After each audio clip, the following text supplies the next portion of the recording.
Notice this, that the body and mind work so much better when there's no self-contraction. None of this nonsense. Realize that the body-mind is inherently happy, like an open hand. Going around like this all day long, literally holding your fist, making a fist. The hand isn't happy, is it?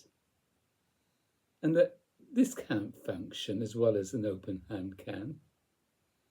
So doing all this tension and stress to oneself, doing that activity creates pain, unhappiness, feelings of guilt and fear and anxiety, feelings of rejection, aloneness, despair. What is the use of a fist? Other than to do that, occasionally one has to tighten the hand, occasionally just to do something. But the open hand disposition is already in relationship, already happy, already functioning. So if the body-mind can live like an open hand, not tensing up, as soon as another person walks into the room, you tense up if you weren't already tense. The self-contraction, literally, the self contracting, is not good.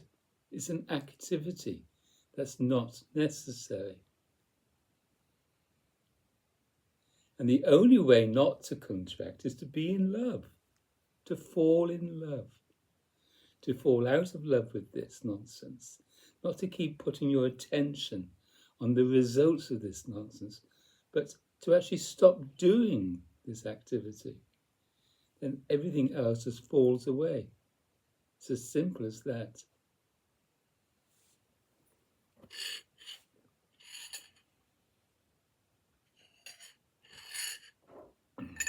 No self-consciousness. No me against you. No you against me. No competition. No superiority. No inferiority. We are inherently already happy. That word inherent, already, is already the case. Notice this. Notice that activity that's taking you away from functioning intimately, from being intimate with one's surroundings and loved ones. The self-contraction is at the root of all that we call ourselves, at the root of what we call others, at the root of all our feelings and emotions. People are dramatizing emotions. Notice this. This is drama. This is peace, happiness, joy. And all the dynamics, all the louds and all the quiets. And you can think clearly. Thinking is done clearly. You see clearly. You hear it clearly. You speak clearly. You act clearly and cleanly. It's our natural state. It's not manufactured. This is manufacturing. This is a destiny of ego. The open hand has no destiny. It's of use. It serves. It's a servant. The open hand serves us. Holds the glass, brings the glass to the mouth, stirs.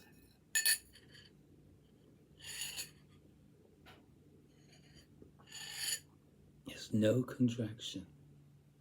It's already happiness, joy, delight. That's the key word, already. Find this out. That's what the enlightened people found out. That there's nowhere to go. We are already at home. We are already in relationship, like an open hand. Picking up the scissors, using the scissors. Picking up the tissue, using the tissue. And a thread there. The body-mind, as an open hand, responds to the conditions of life sanely, expressively, joyfully, cooperatively. The open hand disposition is naturally and inherently tolerant. Well, this was my teacher, Adidas Samraj. He taught me all of this. And he reveals the truth. And due to this love relationship that I have with him, this is no longer the case. This is the case. It's a spiritual relationship. It's a feeling of God relationship, of the divine relationship. It's a spiritual relationship where one feels love bliss swimming around the body-mind. How can you live a life of love unless the body-mind is living as love? How can you be happy with one another if you are not already happy? You can't expect people to make you happy all of the time. You can't expect yourself to make other people happy. It doesn't work. You get rejected.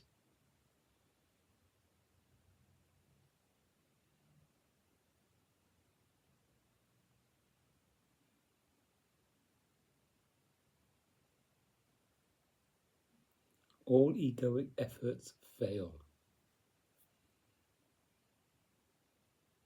Regurgitating the same patterns, the same tendencies, day in, day out.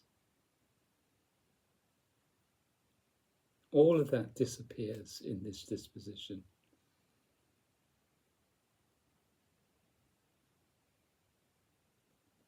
Realize that and simply live as love, joy, as God intends. The God state, the divine place. We are consciousness. We are awareness.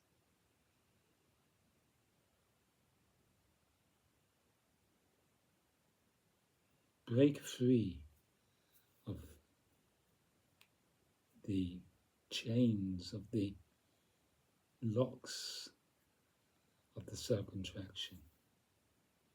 Be free of that egoic destiny of unhappiness, frustration, irritation, rejection. Be free of that emotional drama.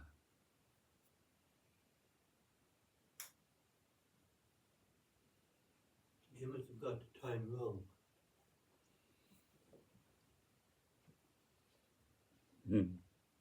Whatever's arising in the moment. Hello, Billy. Hello, Peter. What's gone wrong? The meeting mustn't be today. They said Wednesday the 10th. Today is Wednesday the 10th, isn't it? Well, it's definitely Wednesday, but I think it's the 9th. Wednesday the 9th. Oh, you're right. It is Wednesday the 9th. Yeah, it's Wednesday the 10th. So do you think you've got it wrong? They got it wrong. What they sent me. They had on Wednesday the 10th. But maybe it's tomorrow. Better phone them up. It's too late now because I've been locked out of my email. Can't get into my email now. I won't be able to do it tomorrow. Can't sort it out. Big problem now. Big problem. Making a cup of tea now. I suggest phone them up when you can. Yeah.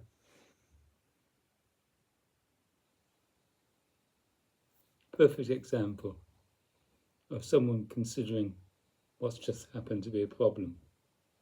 It's not a problem. It's just what it is. Not to get bothered by it, stressed by it, tense, uptight. Embrace the situation and do whatever you can do to rectify it.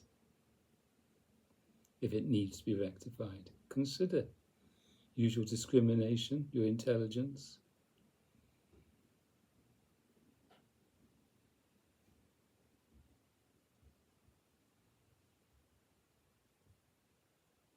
Thank you for listening. The Way of the Heart. Da. See clearly. Whatever is arising right now is simply arising in this disposition.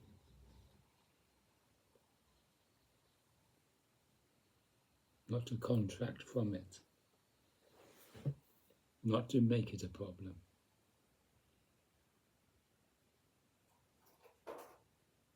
This morning, I was doing some sewing and I used the wrong thread, so I had to unpick it. Wasn't a problem, just had to unpick it. I have to be more careful next time.